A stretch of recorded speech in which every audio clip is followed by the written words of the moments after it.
बिस्मिल्लाहिर्रहमानिर्रहीम। अस्सलाम वालेकुम। हकीकत टीवी साइंस एंड हेल्थ में खुश आमदीद। आप ज़रा ये मनाज़र देखिए, ये क्या तबाहकुन मनाज़र हैं, और इतने तबाहकुन मनाज़र हैं कि ये अमेरिका का एक ऑयल टैंकर है, सेफ सी विष्णु। ये बेसिकली अमेरिका की शिपिंग कंपनी है जो सेफ सी ट्रांसपोर्ट वालों की है। आप देखें उसके टुकड़े टुकड़े हो गए हैं। यानी इतनी तबाही आपने शायद ही कभी देखी हो किसी ऑयल टैंकर की जो ये हुआ है। और इन सब के पीछे हाथ है डोनाल्ड ट्रंप का, और उसकी एक बेवकूफ़ाना हरकत की वजह से इस वक्त ये अटैक हो गया है और तेल की कीमत $100 बैरल क्रॉस कर गई है। जो समझ लें कि आधा जो टारगेट था ईरान का वो तो उन्होंने अचीव कर लिया है। अब वो इसको $200 बैरल पर लेकर जा रहे हैं, जो पूरी दुनिया शायद इसकी तबाही में आ जाए। असल मसला क्या हुआ है इस वक्त? असल मसला इस वक्त यहाँ पर यह हुआ है कि डोनाल्ड ट्रंप ने ऐलान किया और कंपनीज को कहा कि आप लोग जाएं, बल्कि स्टेट ऑफ हॉर्मस से भी जाएं, हर जगह जाएं, कुछ नहीं होता। अब हुआ ये कि ये ऑयल टैंकर, ये बेसिकली अमेरिका की कंपनी है, ये लोग चले गए और वहां पर ये बसरा इराक की साइड पर थे। वहां पर ईरानी पहुंच के उन्होंने जाकर इसको वार्निंग दी, एक दफा, दो दफा, तीसरी दफा उन्होंने उड़ा दिया। उन्होंने कहा हम उड़ाने वाले हैं। और उसके बाद आप देखिए कि जो फिजा के अंदर तबाही हुई है, जो आग लगी, जो इसके टुकड़े टुकड़े हो गए, यानी ये बिल्कुल ही नकारा हो गया। अब इस बेवकूफाना हरकत में जो डोनाल्ड ट्रंप ने अपने ही मुल्क की कंपनीज को ये कहा आप बेफिक्र होकर जाएं, देखिए आपके साथ क्या होगा, कुछ भी नहीं होता, आप जाएं बस फलाना। वो जा रहे थे कि लोग डरे ना निकले, और अब आप देख रहे हैं कि हालत ये हुई है कि तबाही मच गई। और उसके बाद आप देखिए सरप्राइज क्या हुआ है, ये मनाजिर देखिए। ईरान ने इस वक्त जो 41 जो वेव है, ऑपरेशन जो इनका वादा सादिक है, उसकी जो वेव थी वो इतनी तबाहकुन है, इन्होंने अटैक कर दिया है तेल अवीव पर, अमेरिका पर, यरूशलेम पर, अमेरिका की बेसिस पर, और 10 मिसाइल मारे हैं। और खुरम शहर जो MIRV वारहेड होता है, यानी जो एक तो मल्टीपल वारहेड्स होते हैं, ले जाने की सलाहियत रखता है, कदर इसमें है, खैबर शिकन है, और 1 टन वारहेड से कम नहीं है, और फिर हाइपरसोनिक फतेह, वो सारे लॉन्च कर दिए उन्होंने एक ही साथ। और अब आप सोचे कि जहां जहां अमेरिका का फौजी अड्डा है उसको तबाही मच रही है, इजराइल के फौजी अड्डों की धज्जियां उड़ाई जा रही हैं। और कभी जिंदगी में हमने नहीं देखा कि ईरान ने ऐसी बात की हो। उन्होंने कहा है कि अब हमें बहुत मजा आ रहा है इजराइल के खिलाफ, क्योंकि उसका सारे का सारा डिफेंस सिस्टम जवाब दे गया।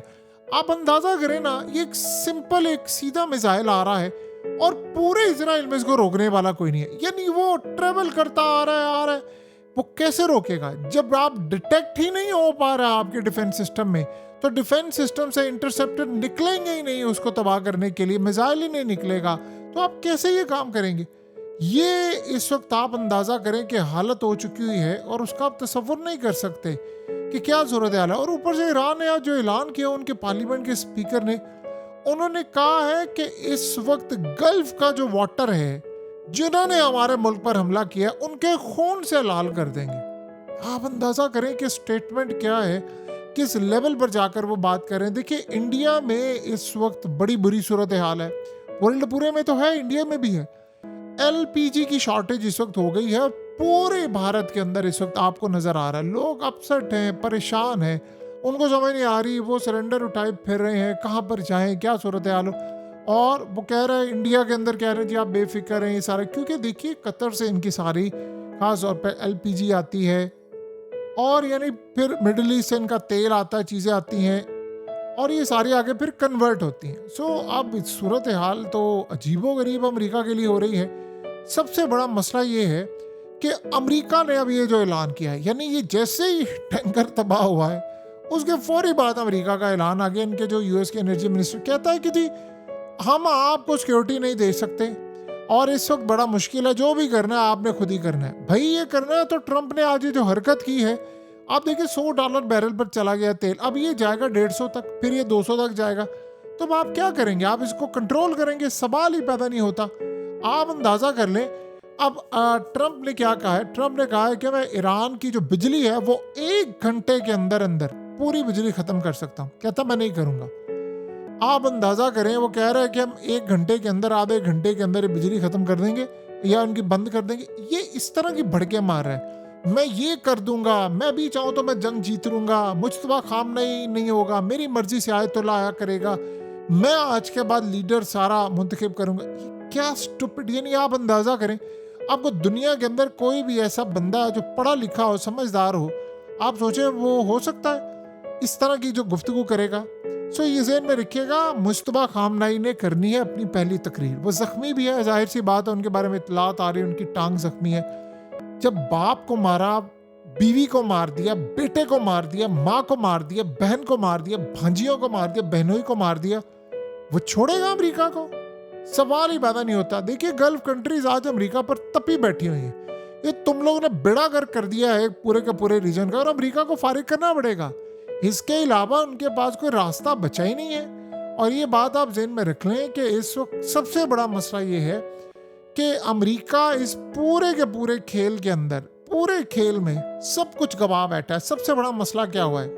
देखिए, जो मिसाइल की जो वार्निंग है पहले होती ये थी कि बड़ी दूर से पता चल जाता था। अब अमेरिका और इजराइल के थर्ड, एक तो देखिए उनके रडार तबाह हुए हैं, चाहे वो कतर में हो, अमेरिका के, या इजराइल में हो, या किसी जगह हो, और इसके अलावा और भी दीगर कंट्रीज के अंदर थर्ड सिस्टम तबाह हुआ है। मसला सारा क्या हुआ है कि अब हिजबुल्लाह ने इनके मिलिट्री सैटेलाइट साइट को भी तबाह कर दिया। तो आयरन डोम, पैट्रियट, एरो, ये असल में मिसाइल रोकते हैं, लेकिन मसला ये है कि ये काम नहीं कर पा रहे। और जो सबसे बड़ा मसला है, ईरान ने इस दफ़ा किया है, रेडार्स को तबाह किया है, लॉन्चर्स को तबाह किया है। इससे वो जो एक शील्ड होती है मिसाइलों को रोकने की, वो नहीं हो रही। अब सोचें, आपको 1-2 मिनट पहले पता चला, और कई जगह पर तो पता भी नहीं चल रहा। तो वो सूरत हाल अब आप देख लें कि कैसी इस वक्त पैदा हो गई है।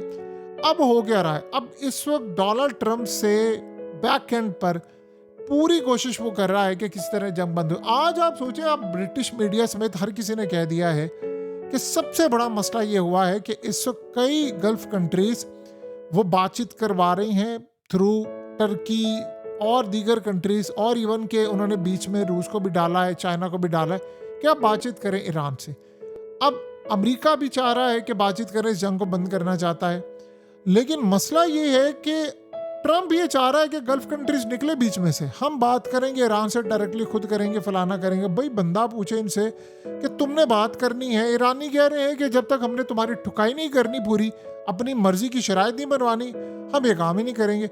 सो असल में सबसे बड़ा मसला ये हुआ है कि अमेरिका इस पूरे खेल के अंदर सबसे बड़ा तबाहकुन मामला इस वक्त सामने लेकर आ गया है, और अब वो अमेरिका भीख मांग रहा है। देखिए, इस वक्त स्टीव विटकॉफ ने 2 पैगाम भेजे हैं ईरान को, और दोनों उन्होंने रिजेक्ट कर दिया। उन्होंने कहा कि आप इस जंग को बंद करें, क्योंकि अब ना ट्रंप से कंट्रोल हो रहा है तेल, ना वो जहाज़ों को एस्कॉर्ट करने को तैयार है।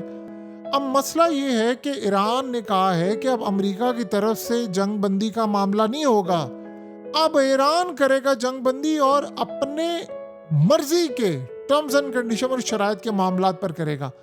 सो अब सबसे बड़ा मसला ये हुआ है कि ईरान इस वक्त सबसे ज़्यादा ताकतवर बनकर ये ताकत उभरा है। इनको सबको परेशानी ये है कि एक तो अमेरिका फारिग हो गया, और गल्फ कंट्रीज ने अमेरिका को निकाल देना है। नहीं, दिफा करने के लिए आपको रखा था, आप दिफा कर ही नहीं पा रहे।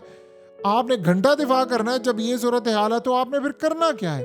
सो अब इस वक्त सबसे बड़ा मसला ये पैदा हुआ है कि अमेरिका को ये परेशानी लाहक है कि मेरा जो डंका था, मेरी जो चीज़ें थी, मैं यहाँ से फारिग हूँगा। आपको पता है कि इस वक्त जापान देख रहा है, ताइवान देख रहा है, और चाइना बड़ा खुश है। वो कह रहे हैं क्या बात है, ईरान ने अगर ये मिसाइल मारकर इनका बुरकस निकाल दिया तो बाकी क्या करेंगे वो आप खुद ही सोच सकते हैं। तो अब डे बाय डे सूरत हाल इनके लिए ख़तरनाक से ख़तरनाक होती जा रही है। और दूसरा सबसे बड़ा मसला क्या हुआ है?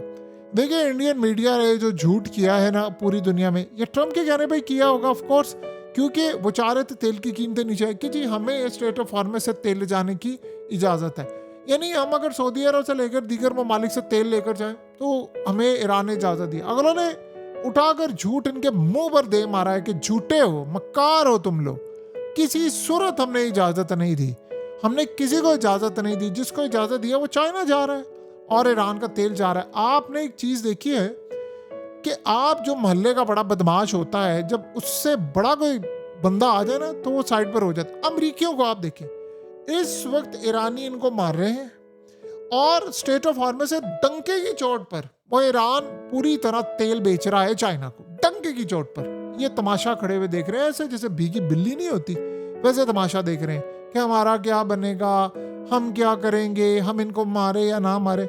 और आज देख लें कि अमेरिका के एनर्जी मिनिस्टर ने हाथ खड़े कर दिए कि सरकार हम ये काम नहीं कर सकते, हम ये काम नहीं कर सकते। तो अब ये सूरत हाल आप उसका अंदाज़ा कर लें कि अमेरिका के लिए कितनी ख़तरनाक है। ज़्यादा देर अमेरिका सर्वाइव नहीं कर सकता।